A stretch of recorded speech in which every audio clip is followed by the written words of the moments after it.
ঘটনার মধ্যে দিয়ে কি হচ্ছে? পুরো ঘটনার মধ্যে দিয়ে আপনার প্রকাশ্য রাজনীতিকে মানে আপনার নেতিবাচকভাবে প্রণোদনা দেওয়া হচ্ছে এবং গুপ্ত রাজনীতিকে একরকম বাহবা দেওয়া হচ্ছে বা গুপ্ত রাজনীতিকে প্রণোদনা দেওয়া হচ্ছে। কারণ আপনি গুপ্ত রাজনীতি বন্ধ করতে পারবেন না, ওটা তো গুপ্ত, আপনি জানবেন কিভাবে? তার মানে হচ্ছে যে যারা ছাত্র রাজনীতি করেন তারা সবাই প্রকাশ্য থেকে দূরে সরে যান, গুপ্ত রাজনীতি করা শুরু করেন। এখন গুপ্ত রাজনীতির মুশকিল হচ্ছে এই ছাত্র রাজনীতি বন্ধ রাখার যে হাস্যকর কাজ, এটা কিন্তু জুলাই অভ্যুত্থানের পরে কিছুদিন হয়েছিল এবং তারপরে হলগুলিতে এমন মব সংস্কৃতি তৈরি হলো যার ফলাফল আমরা দেখতে পেলাম তোফাজ্জল হত্যাকাণ্ডের মধ্য দিয়ে। তখন প্রশাসন এবং এই তথাকথিত সাধারণ শিক্ষার্থীরা ব্যাকট্র্যাক করলেন এবং ব্যাকট্র্যাক করে আপনার ছাত্র রাজনীতি ওপেন করলেন, যে ছাত্র সংগঠনগুলি তারপর থেকে ফাংশনাল হইতে শুরু করলো।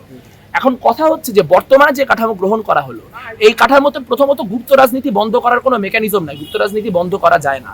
তার মানে সবাইকে প্রকাশ্য থেকে গুপ্ত হওয়ার জন্য এখানে প্রণোদনা দেওয়া হচ্ছে, এক। দ্বিতীয়ত হচ্ছে যে যারা এই কথা বলছেন তারা কি আমাকে বলতে পারেন যে যদি ধরেন কালকে বিএনপি নির্বাচিত হয়ে আসে তাহলে কি আপনি ছাত্রদলকে ঠেকাইতে পারবেন? তাহলে আজকে আপনি যে কাজ করতেছেন সেটা হচ্ছে যে আজকে একটা সুযোগ ছিল, এই ইন্টারিমের সময় একটা সুযোগ ছিল যে সবাই মিলে একটা কালেকটিভ অবস্থান নিয়ে কিছু বিষয় চুক্তিবদ্ধ হওয়া, একটা চার্টার বানানো যার মধ্য দিয়ে ছাত্র রাজনীতি নিয়ন্ত্রিত হবে। কিন্তু ছাত্র রাজনীতি নিয়ন্ত্রণ না করে নিষিদ্ধ যে করা হলো, এর মধ্যে দিয়ে যেটা হবে যে হয় রিটের মধ্য দিয়ে এইটা ওভারটার্ন হয়ে যাবে, অথবা যদি রিটের মধ্যে দিয়ে ওভারটার্ন নাও হয় তাহলে যখন কোনো দলীয় সরকার নির্বাচিত হবে তখন এই রাজনীতি আরো ব্রুটাল হবে। কিন্তু আজকে যদি আমরা ওটা নিয়ন্ত্রণ করার চেষ্টা করতাম তাহলে হয়তো আমরা এমন একটা পরিস্থিতি সৃষ্টি করতে পারতাম যেখানে সিট অ্যালোকেশনের জন্য আপনার প্রশাসনিক দায়িত্বশীল থাকে, সিট অ্যালোকেশন কোনোভাবেই কোনো ছাত্র সংগঠন বামপন্থীদেরকে কোনোভাবেই দায়ী করা যাবে না। দ্বিতীয়ত যেটি গুরুত্বপূর্ণ সেটা হচ্ছে উমামা ফাতেমা এমন কোনো কথা বলেননি যে বামপন্থীরা রাজনীতি করতে পারবে। তিনি তিনটি ছাত্র সংগঠনের নাম লিখেছেন, বাকছাস, ছাত্র শিবির এবং ছাত্র দল। তো এই তিনটি সংগঠন হলে থাকতে পারবে না এরকম একটি কথা তিনি বলেছেন। সো যেহেতু তিনি ছাত্র ইউনিয়ন, ফ্রন্ট, ফেডারেশন, বিপ্লবী মৈত্রীর নাম নেননি, কাজেই সেটিকে ভাবে করে বলা হচ্ছে যে বাম সংগঠন বাদে আর কেউ থাকতে পারবে না। আমার ধারণা উনার বক্তব্যের অর্থ ছিল যে যেহেতু এদের কোনো কমিটি ইতিমধ্যে নেই কাজেই আওতার মধ্যে তারা আসে না, যাদের কমিটি ইতিমধ্যে আছে তাদেরকে কাজ করতে হবে। কিন্তু এটি যদি সত্যি উনার বিশ্বাস হয়ে থাকে তাহলে বাকছাসের নেতারা সেখানে কি করছেন?